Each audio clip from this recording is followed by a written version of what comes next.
space on the truck, but when it's extended, this tool becomes a long, sturdy ladder.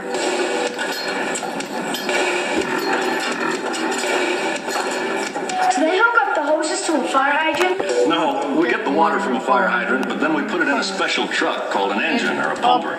Let's talk with Don, the engine driver, about how the pumper works. We call him the chauffeur. This is an engine pumper. This, what it does, it puts water on the fire. The basic, that's the job of this apparatus. When we pull up to a fire or any kind, we'd hook up to a fire hydrant and get water inside the pumps through this here fitting right here, 4.5 inch inlet. We would then hook up our hoses to the outlets. These here gates, we pull them to let the water come out, to go through the hoses to the fire. The dials tell me how much water I'm getting from the pressure from the hydrant, how much pressure I'm putting out, and each individual hose line which I open up. We have lines connected to.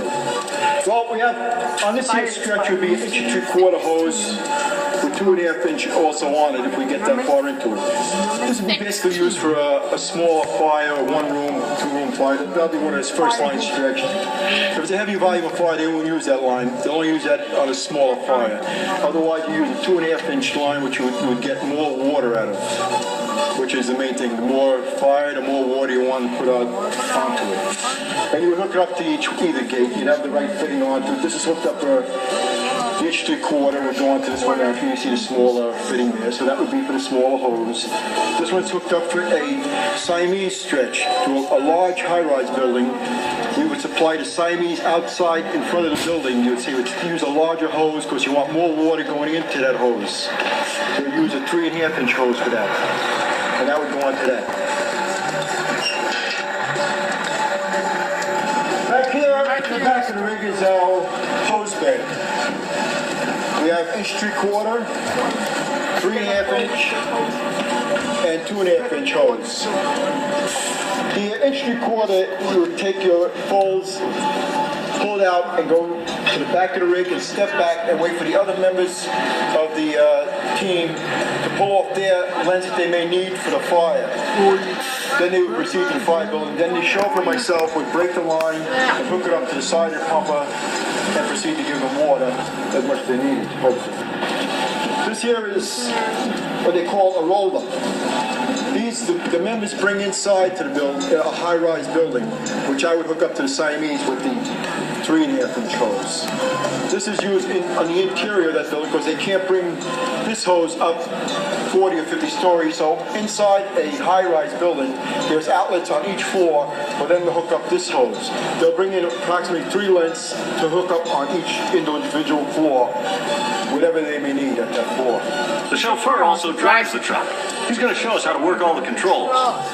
My job is to drive this to a scene of a fire and put water on the fire with this apparatus. Now in getting there, I would have to first naturally start up the vehicle and proceed. We turn on all the lights, the emergency lights. They would all be going up on top and prepared to leave quarters. All the members would get on, we'd leave quarters with all the lights responding. In here we also have a public address system so that people know that we're coming or to get out of the way. We have an air horn, which makes a lot of noise.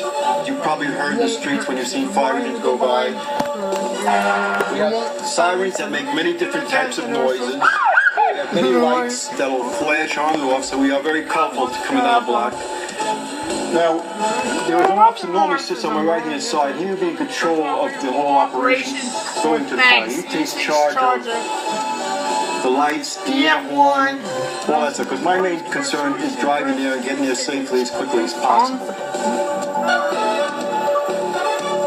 You know, sometimes firefighters can spend hours just waiting around the firehouse. They're always ready to go, but they never quite know just exactly when somebody's going to call for help. It can be nice and quiet, and then suddenly, there's an emergency now. Somebody's called for help, and the firefighters are jumping into action. Let's go.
firefighters have to respond. The faster they get there, the more chance that nothing gets out of control. Sometimes firefighters have to go into tall buildings to try and find the smoke before it turns into a big fire. Other times it's just a false alarm or a very small fire. But every time there's a call or an alarm, they still have to leave the firehouse, just in case it's an emergency. For some calls, the fire's already started, and the firefighters have to work very hard and fast to put it out. Stay back, boys. Fighting the fire is very dangerous work, and everyone has to keep behind the trucks to stay safe. Wow, look at those firemen put out that fire. See those hoses spraying water?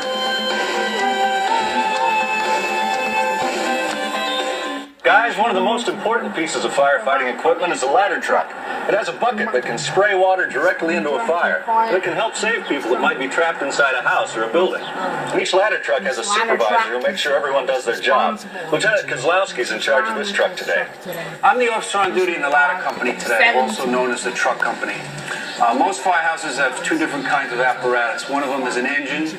An engine is equipped with hoses, and it has its own pumps.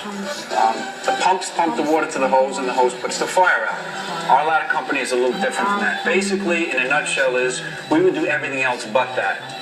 We bring the tools to the fire operation.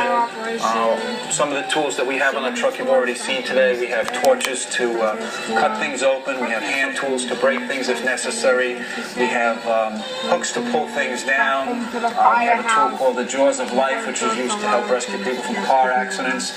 And we have this big piece of machinery right here known as a tower ladder. In fire departments, there are basically two different types of ladders. There's an aerial ladder, which is basically one big long ladder, and there's a tower ladder, which we have on the end of ours, a thing called a bucket.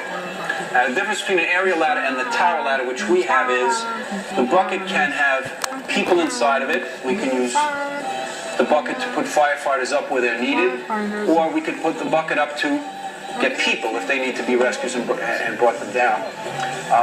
One of the most versatile jobs that the tower ladder can do is, although we can't pump our own water, we need the engine to give us water, we can take this long ladder on top of the truck and extend it up to 75 feet high and use it for what we call an outside stream, like a large outside hose stream to put out fires from the outside. When we arrive at a scene, the first job of the officer, myself, and the firefighter assigned to drive was known as the chauffeur.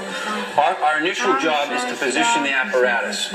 Once the apparatus itself is in position, the firefighter, who's the chauffeur, assisted by one other member of the firefighter, usually the man assigned to the outside vent position, they will come around and on all four corners of the truck, two in the front and two in the very back, there are four stabilizers called jacks. The jacks actually come down out of their supports, go down, and actually contact the ground and push the ladder up somewhat, push the whole apparatus up off the ground. There are also two large, what they call outriggers, which are positioned right there, a thing that looks like a big foot. And when a switch is engaged, a hydraulic switch, that stabilizer will come down and also contact the ground and pick the ladder up off the ground. And the reason why it has to be done is the whole truck literally has to be off the ground by, a few inches to stabilize the whole apparatus so that you can use the bucket at an elevated height.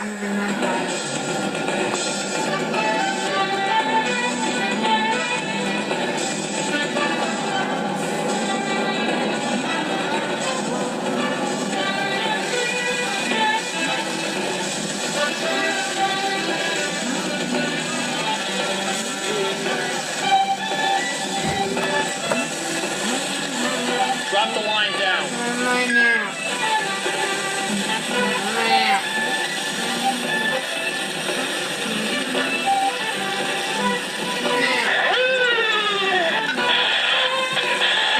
The primary job of a ladder company is to save life. The primary job of the engine company is to put the fire out, and our primary function is to save life. So either by firefighters on foot going in the building, up the stairs, and going to where the person is and rescuing them that way, or by raising the ladder or the bucket, depending on the apparatus that's there, getting the ladder right to their position from the outside and removing them and bringing them down to safety. Hopefully they feel pretty good about us arriving because we can rescue them and get them to a position of safety. I thought firefighters firefighters only put out fires. You mean they do other things too? Sure, firefighters can help people trapped in cars or anybody who needs emergency first aid. Sometimes there are accidents and firefighters are the first to arrive on the scene. Cities use their fire departments for many different jobs. Some of those tools we saw are used to help in emergencies that aren't fires. The lieutenant was just out on a call for a car accident. Let's talk to him about it. Okay, in this instance, we got an alarm for a car accident at Park Avenue South to 26th Street. The additional information on this alarm, they said there was possible smoke with the accident. So right now, just from that information, we're thinking we could have a car fire, we could have people trapped in a car. They dispatched 2 companies to this. There's a truck and an engine. Both Ladder 7 and myself from an engine company 16, we responded to the accident. At the arrival on the scene, police department was already there. There was indeed a car accident, 2 cars involved. Minor injury to 1 person we found at the scene. It turned out there was no smoke in this instant. It was just coolant, antifreeze, so it was more or less overheating.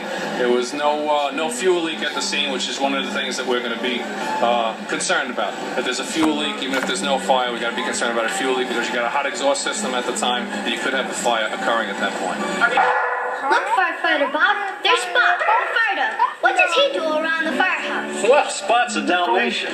Many firehouses keep Dalmatians as pets, and each dog has a person who's specially responsible for his care and training.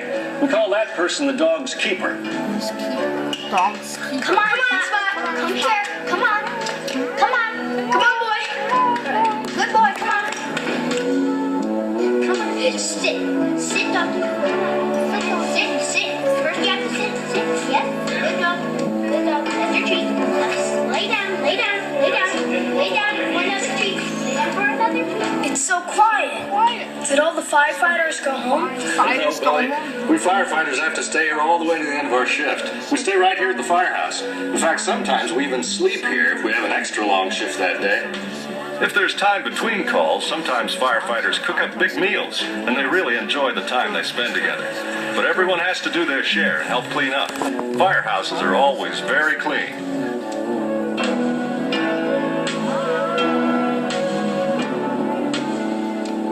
Sometimes the firefighters watch training programs to educate themselves and help them do their jobs better. But no matter what they're doing, if that call comes in, they all have to get up and go right away. That was great, firefighter Bob. We know how to be firemen. What can we do? Well, you're both still a little young yet. But in a few years, who knows? We've learned a lot here today, but now it's time to say goodbye. Well, look, here goes some of our firefighters off on another job.